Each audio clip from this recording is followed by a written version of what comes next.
অভিনব উদ্যোগ। পুলক ঘোষের নেতৃত্বে আলমবাজারে বড় বাগান মাঠে পালন করা হলো চায়ের আড্ডা অনুষ্ঠান। এই অনুষ্ঠানে যোগ দিয়েছিলেন বরানগর তৎসহ অঞ্চলের সমস্ত ক্লাব, এছাড়াও রাজনীতিক বিভিন্ন কর্মীবৃন্দ আর অবশ্যই এবারের লোকসভা এবং বিধানসভা ভোটের প্রার্থী সৌগত রায় এবং সায়ন্তিকা ব্যানার্জি। সমস্ত মানুষের উৎসাহ এবং উদ্দীপনার মধ্যেই পালন করা হলো এই চায়ের আড্ডা অনুষ্ঠান। চলুন দেখে নিই চায়ের আড্ডা অনুষ্ঠানের কিছু মুহূর্ত, আর অবশ্যই শুনে নেব এখানে উপস্থিত মানুষেরা কি বলছেন এই অনুষ্ঠানকে কেন্দ্র করে। খুব ভালো। আজকে তো শুধু একটাই মঞ্চ না যেখান থেকে আমরা বক্তৃতা দেব, আজকে এটা চায়ের আড্ডা, মানে ওই পারে যারা আছেন তারাও তাদের মনের কথা বলবে। অনেক অনেক ধন্যবাদ। সুন্দর একটা কবিতা। আসলে তৃণমূল কংগ্রেসটা আবেগের দল, এখানের কর্মীরা আবেগে ভালোবেসে মমতা বন্দ্যোপাধ্যায়ের দলটা করে, তাই স্বাগত এরকম আবেগ। উপস্থিত মঞ্চে বর্ষিয়ান তৃণমূল কংগ্রেস নেতা তথা পৌর প্রতিনিধি, সিআইসি মহড়া থেকে শুরু করে অন্যান্য পৌর প্রতিনিধিরা, আমার জয়ন্ত রায় আমাদের টাউনের সভাপতি সহ পৌর প্রতিনিধিরা উপস্থিত, আমার সহকর্মী শঙ্কর রাউত থেকে শুরু করে রবীন্দ্রা থেকে শুরু করে আপনারা সকলে মূলত আপনাদের সঙ্গে দেখা করতেই আসা। তার কারণ সারা বছর বিভিন্ন ক্ষেত্রে আপনারা আমাদের পাশে থাকেন এবং আপনাদের পাশে থাকার জন্যই বরানগরে এত সুন্দর পরিষেবা হয়। আপনারা ইতিমধ্যেই জানেন আমাদের এখান থেকে দলের প্রার্থী তিনবারের বিজয়ী সাংসদ চতুর্থবার আপনাদের আশীর্বাদ দেওয়ার জন্য আপনাদের সকলের সঙ্গে আর কিছুক্ষণের মধ্যেই উপস্থিত হবেন। এমন একজন গোটা ভারতবর্ষের কাছে আমাদের রাজ্যের নাম উজ্জ্বল করে শ্রী সৌগত রায় আমাদের সাংসদ হিসাবে 15 বছর ধরে পরিষেবা দিয়েছেন। আমি আসার আগে কোনো জল প্রকল্পই ছিল না। আমি এসে কেন্দ্রীয় মন্ত্রী হিসেবে 250 কোটি টাকা জল প্রকল্প করেছি। সেইটাই পানিহাটির প্রথম বড় জল প্রকল্প। এর আগে পানিহাটি টিউবওয়েলের জল খেত, ডিপ টিউবওয়েলের জল। 2 হচ্ছে তারপর রাজ্য সরকারের পয়সায় আরেকটা প্রকল্প হয়েছে 150 কোটি টাকা।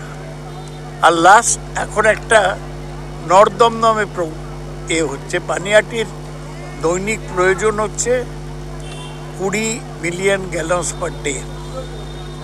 এখন এই দুটো প্রকল্পটা জল দিতে পারছে না। এই নর্দম নামের প্রজেক্টটা হয়ে গেলে সেখান থেকে পানিহাটিতে জল এলে এটা যাবে। কিন্তু জল তো বললেই করা যায় না। লোকে আজকাল টিউবওয়েলের জলও চায় না, গঙ্গা থেকে তুলে জল চায়। প্রজেক্টটা হয়ে গেলে সমাধান হবে। তার মধ্যে আমরা যতটা পারি রেশন করে সমাধান করি। কিন্তু পানিহাটিতে আজ যা মিছিল হয়েছে, 15,000 লোক ছিল, এরপর ওখানে বিরোধীরা উঠে গেছে।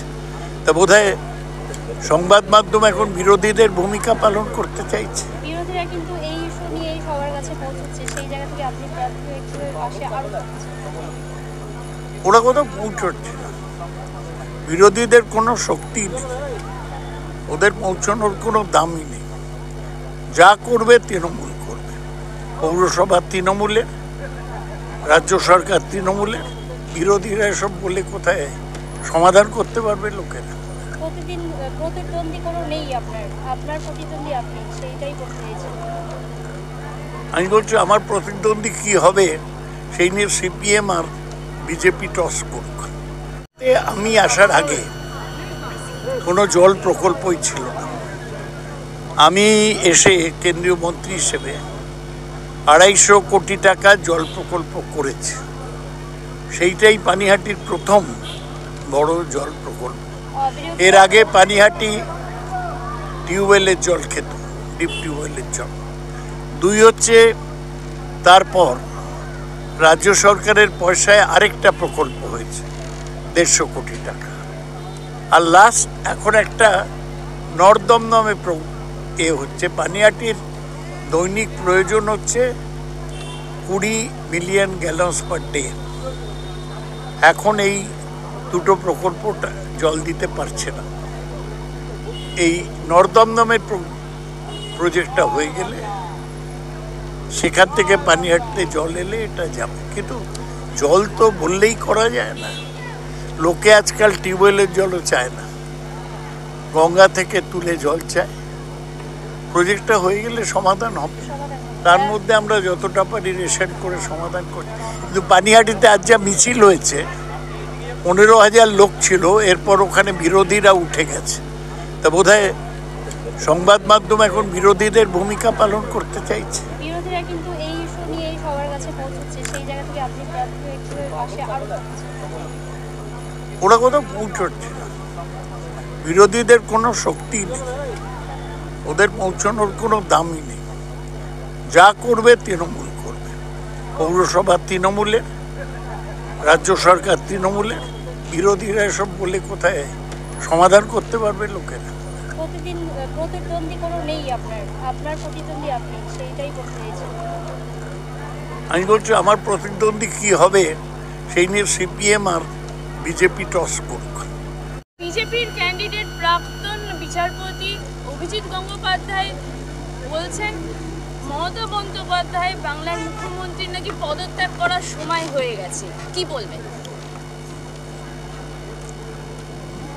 কোনো বিচারপতি এত খারাপ হতে পারে ওকে দেখার আগে আমার ধারণা ছিল। উনি যা বলছেন বাজে কথা বলছেন, নির্লজ্জ। জজ থাকাকালীন বিজেপির সাথে নেগোশিয়েট করলেন। উনি কে মমতা ব্যানার্জির সম্বন্ধে বলার ব্যাপারে?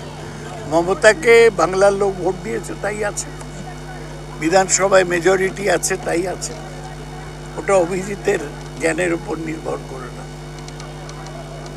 আজকের অনুষ্ঠান চায়ে পে আড্ডা পুলকদা যদিও সংগঠিত করছে, সুন্দরভাবে একটা আয়োজন করেছে মানুষের জন্য। সেই পুরোনো দিনের চায়ের দোকানের মতো আলাদা আলাদা টেবিল করে বসিয়েছে এবং সাধারণত সমস্ত ক্লাবগুলোকে আয়োজন করেছে। কি বলবে আজকের প্রোগ্রামটাকে? অসাধারণ। এটা আগে কেউ ভাবেনি যে এরকম করা যায়। এত লোককে ইনভলভ করেছে, পলিটিক্স না এনেও পলিটিক্স দিয়েছে, এবং এই অ্যারেঞ্জমেন্টটা বড় অ্যারেঞ্জমেন্ট করেছে, খুব প্রশংসা। সামনের ভোট নিয়ে কি বার্তা দেবে সাধারণ মানুষের উদ্দেশ্যে? আমাদের সঙ্গে থাকুন, মমতা ব্যানার্জির সঙ্গে থাকুন। এই লড়াইটা দিদি বনাম মোদি, দিদির পক্ষে থাকুন। আজকে চায়ে পে আড্ডা হচ্ছে, কার্যত সমস্ত ক্লাব আজকে যোগদান করেছে, কি বলবে আজকের প্রোগ্রামটা? এটা একটা অভিনব প্রয়াস। ইলেকশনের আগে এরকম একটা সুন্দর অনুষ্ঠান এর আগে আমরা পাইনি। পুলক এবং অনিন্দ্য দ্বারা এই অনুষ্ঠানের আয়োজন করেছেন, আমি তাদের কৃতজ্ঞতা জানাচ্ছি দলের পক্ষ থেকে, এবং সমস্ত ক্লাবগুলো যেভাবে স্বতঃস্ফূর্তভাবে যোগদান করেছে তার জন্য আমরা কৃতজ্ঞ। এবং অবশ্যই মমতা বন্দ্যোপাধ্যায় আমাদের ক্লাবগুলোকে উজ্জীবিত করার জন্য নানান রকম অনুদানের থেকে শুরু করে নানান ধরনের কর্মকাণ্ডের মধ্যে দিয়ে আমাদের এটাকে উদ্দীপিত করেন। তার জন্য ক্লাবগুলো যে স্বেচ্ছায় আমাদের যোগদান করেছে তার জন্য আমরা কৃতজ্ঞ। সমস্ত ক্লাব সংগঠনের কাছে আমাদের অনুরোধ যে যাতে আগামী উন্নয়নের জন্য আমরা যেন ক্লাব আমাদের নেত্রী মমতা বন্দ্যোপাধ্যায়ের যে প্রার্থী সৌগত দা এবং সায়ন্তিকা ব্যানার্জিকে আপনারা সমর্থন করুন। নমস্কার। মুখোপাধ্যায় বলছেন যে মাননীয় মুখ্যমন্ত্রী মমতা বন্দ্যোপাধ্যায়ের নাকি পদত্যাগ করার সময় চলে এসেছে। কি করার পদত্যাগ করার সময় চলে এসেছে, কি বলবেন? ওনার ব্যাপারে আমি কোনো মন্তব্যই করতে চাই না, কারণ উনি যখন ওনার রায় দিয়েছিলেন বিভিন্ন জায়গায় বিভিন্ন সময় আমরা সেটা বুঝতেই পেরেছি। উনি পদত্যাগ করে একটা রাজনৈতিক দল জয়েন করার পর আমরা বুঝতে পেরেছি যে উনি হয়তো ওনার রায়গুলো যখন লিখছিলেন তখন ওনার মাথায় হয়তো এটা ছিল যে উনি রাজনৈতিক দল জয়েন করবেন। তো পদত্যাগের ব্যাপারে হয়তো উনি বেশি স্পেশালিস্ট। মমতা বন্দ্যোপাধ্যায় কী করা উচিত না করা উচিত সেটা ওনার অবধি ছেড়ে দিলে আমার মনে হয় ভালো হয়। চায়ে পে আড্ডা আজকের অনুষ্ঠান, যেখানে তুমি এসছো, আর এক এক করে প্রায় সব ক্লাবই তোমায় সমর্থন করছে, কেমন লাগছে আজকের দিনটা? খুব ভালো লাগছে, মানে হয় না, মানে একটা সাপোর্ট পাচ্ছি। এখানে সবাই মমতা বন্দ্যোপাধ্যায়ের পাশে সবসময় ছিলেন, আমাকে তারা ভালোবেসে কাছে টেনে নিয়েছেন, আপন করে নিয়েছেন। এটা বড় পাওয়া আমার কাছে। মানুষের ভালোবাসা টাকা দিয়ে কেনা যায় না, তো স্বতঃস্ফূর্তভাবে ভালোবাসা পাচ্ছি, খুব ভালো লাগছে। যে মাঠে দাঁড়িয়ে আজকে আমরা আমার বক্তব্য রাউতকে সংবর্ধিত করলেন, আয়োজন করেছে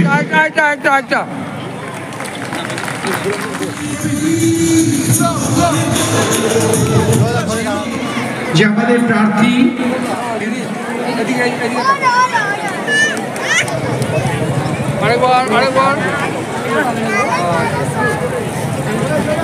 এবারে পুষ্পস্তবক দিচ্ছে, দুহাত ভরিয়া শুধু দেব ফুল, শুধু দেব ফুল, দেব ফুল। আন্তর্জাতিক ধন্যবাদ। মানুষ ওনার কাছে যে আমার শোনা যে মায়ের কোলে সকলে জন্ম নিয়েছে, মা মাটি মানুষ, সেই জন্য আমি এই কবিতাটা লিখেছি। জন্ম নিয়েছি মানব কোলে, তো মানুষ কোথায় জন্ম নেয়? মানুষ কিন্তু মায়ের কোলেই জন্ম নেয়। গর্ভধারিণী হওয়ার পর তারপরে মায়ের কোলে লালন পালনের বড় হয়। সেই জন্য জন্ম নিয়েছি মানব কোলে, আর যাব না দানব কোলে, অর্থাৎ মানুষ আর দানব কোলে যাবে না। জন্ম নিয়েছি মানব কোলে, আর জানবো না দানব কোলে, বোতাম টিপ তৃণমূলে। এই ছোট্ট কবিতা আমি আপনাদের শোনালাম। খুব ভালো। আজকে তো শুধু একটাই মঞ্চ না যেখান থেকে আমরা বক্তৃতা দেব, আজকে এটা চায়ের আড্ডা, মানে ওই পারে যারা আছেন তারাও তাদের মনের কথা বলবে। অনেক অনেক ধন্যবাদ। সুন্দর একটা কবিতা। আসলে তৃণমূল কংগ্রেসটা আবেগের দল, এখানের কর্মীরা আবেগে ভালোবেসে মমতা বন্দ্যোপাধ্যায়ের দলটা করে, তাই স্বাগত এরকম আবেগ। হ্যাঁ, জনসংযোগ ভালো হওয়ার জন্যই উত্তর বরানগর শহর তৃণমূল যুব কংগ্রেসের উদ্যোগে এই অনুষ্ঠানটা করা হচ্ছে। এটা চায়ের আড্ডা, চায়ের দোকানের আড্ডা বা চায়ের আড্ডা আমাদের পশ্চিমবঙ্গের মধ্যে একটা অন্যতম বৈচিত্র্যময় জিনিস, ঐতিহ্যপূর্ণ জিনিস। ওই জন্য আমরা এটাকে বেছে নিয়েছি যে চায়ের আড্ডার মধ্য দিয়েই আমরা বিভিন্ন রকম আলাপ আলোচনা করতে পারি যে কী করলে ভালো হবে, কী করলে ভালো। অনেকগুলো ক্লাব নিজেদের সাজেশন দিল যে এটা করা উচিত। আমাদের যিনি ক্যান্ডিডেট উনিও বললেন যে আমি এটা করার চেষ্টা করছি। বাক্য বিনিময় হলো, আলাপচারিতা হলো, ভালো লাগলো। একদমই তাই। বলবো যে চায়ের দোকান থেকেই কার্যত বাঙালিদের রাজনৈতিক আলোচনা শুরু হয়। আর তুমি আজকে চায়ের দোকান না, সমস্ত ক্লাবগুলোকে এই চায়ের আসরে নিয়ে এসছো, যেখানে কার্যত বরানগরের বেশিরভাগ ক্লাবই আজকে যোগদান করেছে। এবং নতুন প্রার্থী সায়ন্তিকা দিকে অলরেডি তারা কিন্তু প্রার্থী না, তারা বলবো জিতে গেছে হিসাবে ধরে নিয়েছে, কারণ অলরেডি তারা তাদের আবদার শোনাতে শুরু করেছে। তো কি মনে হয় যে এখান থেকেই কি তৃণমূলের জয়টা আরো নিশ্চিতভাবে এগিয়ে যাওয়ার জন্যই মানুষ বেছে নিচ্ছে? একদম একদম, জয় আমাদের নিশ্চিত, এটা সবাই জানে। আমরা চাইছি যে মার্জিনটা যেটা 2021 সালে আমাদের ছিল 35,000, সেটা মার্জিনটা একটু যাতে বাড়ানো যায় সেই ব্যাপারে আমরা সবাই দেখছি। আর আরেকটা বিষয় যে শুধু ভোটে জেতার জন্য না, ভোটে দাঁড়ালাম জিতলাম ঠিক আছে, ভোটে জেতা ছাড়াও এই ক্লাবগুলোর সঙ্গে যদি একটা নিবিড় সম্পর্ক থাকে আমাদের ক্যান্ডিডেট বা আমাদের, সেইটা কিন্তু আমাদের 12 মাস কাজে দেবে। কেন, একটা পাড়ায় কোনো ঘটনা ঘটলে বা কিছু হলে সবার আগে কিন্তু লোকাল ক্লাব যায়, ছুটে যায়। তো এই ক্লাবগুলোর একটা আলাদা বৈশিষ্ট্য আছে। ওই জন্য ক্লাবগুলোকে নিয়ে আমরা এটা করলাম যে 12 মাস যাতে একটা যোগাযোগ থাকে ক্লাবগুলোর সঙ্গে আমাদের, প্লাস আমাদের যিনি মানে ক্যান্ডিডেট হয়েছে সৌগত রায় লোকসভার, বিধানসভা উপনির্বাচনের সায়ন্তিকা ব্যানার্জি, ক্লাবের সঙ্গে নিবিড় যোগাযোগ থাকা উচিত। ক্লাবের মাধ্যমে অনেক রকমের সমস্যার সমাধান করা যায়, এই জন্য এই উদ্যোগ নেওয়া। লাস্ট প্রশ্ন, সাধারণ মানুষের উদ্দেশ্যে কি বার্তা? আপনারা তৃণমূল কংগ্রেসের সঙ্গে ছিলেন, আপনারা তৃণমূল কংগ্রেসের সঙ্গে থাকুন। যেইভাবে আমাদের বিধায়ক সাংসদ আমাদের পৌরসভা মানুষের জন্য 365 দিন উন্নয়নমূলক কাজ, সামাজিক কাজ করছে, আগামী দিনেও আমরা জয়যুক্ত আমাদের যে মানে ক্যান্ডিডেট আছে লোকসভা বিধানসভাতে হওয়ার পরেও ঠিক সেইভাবে এবং তার থেকে বেশি কাজ করব। চায় পে চর্চা না, আমাদের নাম হচ্ছে চায়ের আড্ডা, আলমবাজারের বিশাল চায়ের আড্ডা, এই নামটা আমাদের দেওয়া হয়েছে। বলবো যে প্রদা, আজকে তো চায়ে পে আড্ডা একটা অভিনব উদ্যোগ বরানগরে, যদিও এর আগে শঙ্করদা করেছিল, কিন্তু তোমারটা কার্যত সম্পূর্ণ আলাদা ধরনের। কোথা থেকে মাথায় এলো এই ধরনের প্ল্যান?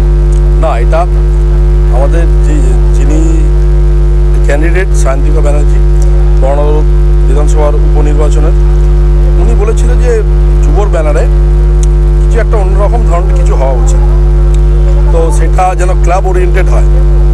এবার এটা রাজনীতি ছোঁয়া দেওয়া আছে, কিন্তু অতটা রাজনীতি না। মিটিং মিছিল তো হয় আমাদের, আমরা সাধারণত রাজনৈতিক যারা কর্মী আছে মিটিং মিছিল তো আমরা করি, কিন্তু মিটিং মিছিল বাদ দিয়ে চায়ের আড্ডা, যেখানে চায়ের সত্যিকারের আড্ডা হবে, কোনো মিটিং মিছিল না। আমাদের যিনি প্রার্থী লোকসভা অধ্যাপক সৌগত রায়, বিধানসভা উপনির্বাচনে সায়ন্তিকা ব্যানার্জি দুজন থাকবেন, অন্যান্য আমাদের যারা নেতৃবৃন্দ আছে সবাই থাকবেন।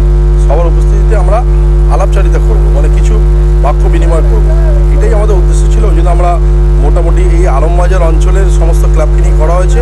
প্রায় 55খানা ক্লাব আজকে এসেছিল, তো সবার জন্য আলাদা চেয়ার টেবিল বসার ব্যবস্থা ছিল, চা জল খাবারের ব্যবস্থা ছিল।